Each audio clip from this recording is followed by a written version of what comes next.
もう今のままいくと持続不可能ですよっていうことなんですよね、おそらくこれは案にね。高評価ボタンもぜひぜひよろしくお願いいたします。こちらですね、サムネイルにあります、タイトルにもあります通り、BMSG スカイハイ社長、音楽業界に物申すと。物申すという、そういう雰囲気というよりかは、声明みたいなものですかね、が出てきたというところでございまして、こちらをぜひぜひ皆様で一緒に見ていきませんかというところの内容でございます。BMSG から音楽業界を持続不可能にしないための提言ということですね。持続可能な、業界を作っていくっていうところに対して、ここも多分大事だろうなって思ったんですよね。持続可能にしていくためにじゃなくて、持続不可能にしないためのっていうふうに書いてあるっていう。だからもう今のままいくと持続不可能ですよっていうことなんですよね。おそらくこれは案にね。そういうふうにしないためのっていうところで、そうなってはいけない。そうさせないっていう、だから、なんでしょうね。意思を感じますよね。持続可能なっていう風な言葉を使ってないところ、さすがですね。この辺りもラッパーさんならではというか、切り口がね、また素晴らしいなと思いました。かねてから課題を感じていた現代の CD ビジネスに、小さな一石を投じることを決意しましたと。今、具体的にアクションを取らなければ音楽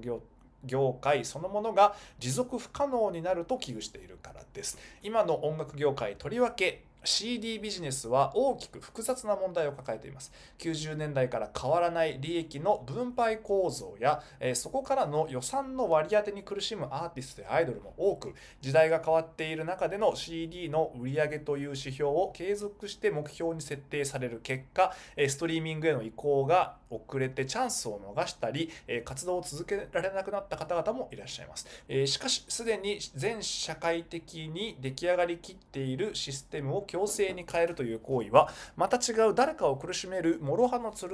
刃になり得ますと。そもそも起業したばかりの一新興零細企業にできることは、問題提起という形で、遠くで吠えることだろうと考えていました。吠えることくらいだろうと考えていました。けれども、それは過去の話ですと。ここですよね。だからもう本当に、BMSG さんを立ち上げた当初のことをですね、一新興零細企業だったというところの過去があると。で、さらに、この全社会的にっていうところで、ここに書いてあるレコード会社様、販売店様、ですかね、お取引先さんたちの、システムを強引に変えるっていうところにもなると思うので、そういう CD を製造していたりとか CD 販売で成り立っているビジネスをされている方に対しては、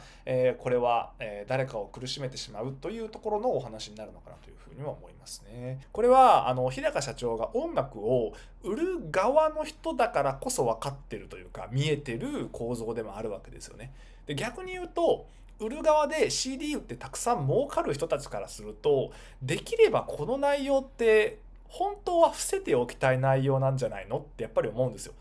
今その瞬間風速的にはいいですけれども、長期的に見た時にそれって本当にいいことなのっていうところへの提言をされているっていう。だから自分たちからこの自分たちにとって都合のいいシステムを変えていかなければいけないっていうふうにおっしゃってるっていうところもすごくなんか信頼に値するじゃないですけども、本当にそうなんだなっていうところを感じるポイントでもありますよね。だからその CD の売り上げがを減らしたいというよりかは CD についてるその特典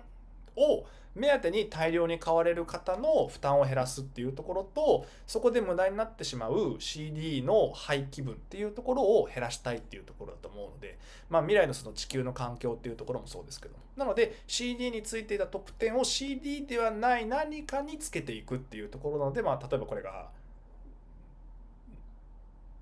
コップマグ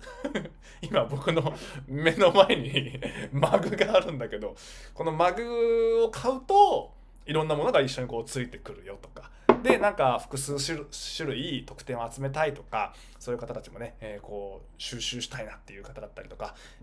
いらっしゃると思いますので、そういう方たち向けの何かそういう、CD に代わるものを作っていくのはどうかっていう、今アイデアが出ていて、ちょっとそれをお試しでやってみようかなというところのお話なわけですね。この辺りはね。ようやくそれができるような立場になったっていうのは、それだけのこういう発信をしていくっていうことに対する知名度というか認知度というか影響力の部分のお話と、おそらくその CD の売り上げっていうところへの比重を減らしても運営がなんとかかどうかわかんないんですけども、軌道に乗せられる状態になったっていうのもおそらくあるかもしれないですね。収益モデルとして、チームの活動を続けていくことができるだけのある程度の準備もできているし、お金のそういう入るシステムだったりとかも含めて、ある程度の算段がついたところだからっていうのはあるんだと思いますね。このお話でいくとね。なんか素晴らしいことだなというふうに思ったというか、だからその CD の売り上げの枚数が、仮にこの施策によって減ってしまったとしても、ちゃんと BE:FIRST さんたちの活動について、その資金的な面での影響っていうのは、どれぐらい全くないのかどうなのかちょっと分かんないですけども、ちゃんとそれでも活動はしていけるだけの、目処は立ってますっていうところのまずお話だとは思うので、そこの心配は一つないのかなというふうには思いますが、じゃあ CD っていうものに対してどういうふうに向き合っていくっていうのを、我々だけじゃなくて、おそらく日高社長は周りの事務所さんとか含めてですけども、アーティストさんとか含めて、同業の方たちに向けた発信でもあるのかなと。一緒にそういうふうに CD っていうものの仕組みを変えていきませんかっていうアナウンスでもあると思うので、我々が聞いて感じるこのなんでしょうね、考え方と、おそらくその業界の人たちがこれを聞いてまた感じる考え方っていうのもまた違うと思いますので、そういう意味も考えるとやっぱり改めて全方位に対して提言していくっていうことの凄さですよね。